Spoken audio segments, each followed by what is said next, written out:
Oregon Institute of Technology just recently made a sorority organization for our school. They are great. They are actively involved with school activities all the time, making different activities such as tie-dyeing shirts and playing Just Dance on the Wii to get students to come together. 1,825 college students between the ages of 18 and 24 die every year from alcohol-related unintentional injuries, states the National Institute on Alcohol Abuse and Alcoholism.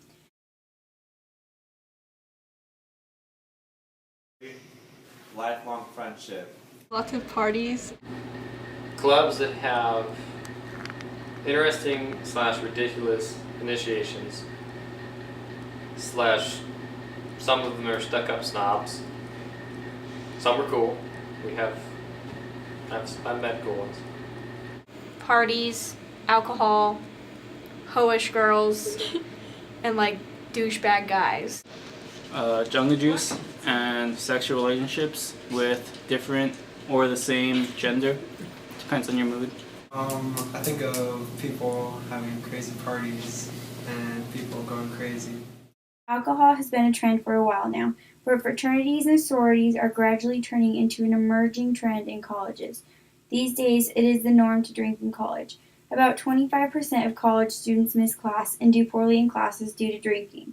College is a chance for a new start, working towards a degree, going to a new school, and to meet new people. For many students, sororities and fraternities help with that experience.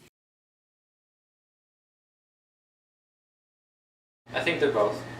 They have a functionality to them where it brings somebody to a club and it promotes unity and stuff like that and being a part of something, but it's dysfunctional because of what some create and what some do with what they portray to the community. Depending on where you are, mostly dysfunctional. You hear about a lot of rapes in sororities and fraternities. Yeah, I think they're functional because if they weren't, we wouldn't have them anymore today, so it kind of stands for itself. I think it depends, but I think ours is pretty functional because it's non-alcoholic or something like that. I think ours is pretty different, so that's good. I believe a little bit of both because there are sororities and fraternities that are purely educational, while there are other fraternities and sororities that are purely for partying and whatnot. Functional. It's a group of intelligent college kids that are there for a degree. No, I don't, because of the geographical area we're in and the students that we bring to the school. Yeah, I think it would be a lot different because people would focus more on partying instead of school. Yes, the town would be a lot more fun. I feel like it would be a little bit different, but not so much because one, the crowd that we attract isn't a bunch of partiers, but of course there is still going to be that little percent that do party and everything like that. Yes, it would, as we have more of a fellowship. No, because our student population is kind of a bunch of weirdos, so probably not. College students who are members of sororities and fraternities are found to drink more than those who are not. About 4 out of 5 college students drink alcohol. Research shows that these organizations find drinking as an activity. Drinking is a way to loosen up, have some fun, and meet some new friends. Students who pledge to one of these organizations are 2 times more likely to drink at college. It's unrealistic, so no.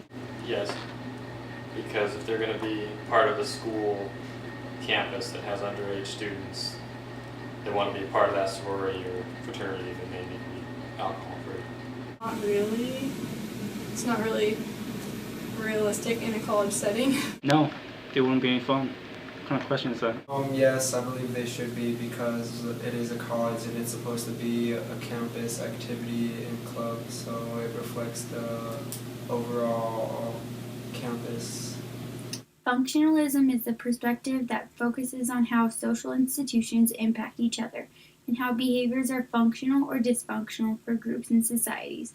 A functionalist might say that fraternities and sororities are functional because it helps them become social and make new friends. Some of these organizations usually are more related to school and help with activities instead of drinking and throwing parties, whereas the dysfunctions of these organizations would be the ones that party and drink alcohol. These dysfunctions could lead to rape, unintentional injuries, and drunk driving. Dysfunctional Why? because there's underage drinking, there's alcohol poisoning, there's drinking and driving. If you abuse it, it's dysfunctional, but if you're smart about it, you could still have a good time. Functional, as long as you don't drink too much. Then you're dysfunctional, can't even walk. It can be dysfunctional, but you can be safe about it also. Alcohol is, I would say, somewhere in the middle because it can be useful for people over 21, but very not useful for people under 21 because they don't know how to control themselves. Alcohol is functional and dysfunctional. It depends on the amount you consume.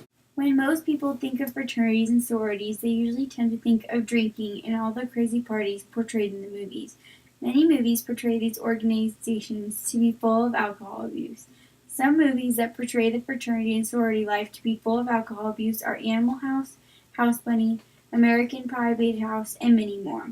This is how a symbolic interactionist would explain the reasoning of why college students consume alcohol. It is the belief that society is the way it is because of interaction and communication between people and the influence the media and things around us have on people. Because human beings like alcohol. To make it more fun and interesting. I would say that they have these events because they are wanting to de-stress from school and whatnot and just socialize. Because it brings people to them. Because people are more social when they drink. Peer pressure. We don't want to be DD. It's available. It's fun. Peer pressure. I would say peer pressure probably has a lot to do with it, and also maybe stress. They want to relax. Everything in society has functions for some people and dysfunctions for others. Sororities and fraternities have been around for over 200 years now and are still popular and growing more than ever, even with all the negative outcomes that come from them. Just like what alcohol is doing to the entirety of society. Usually trends that are a major dysfunction to our culture end up fading away, but these ones are not. Which leads to the bigger question. Is alcohol really overall more functional to our society than it is dysfunctional? Ask yourself this.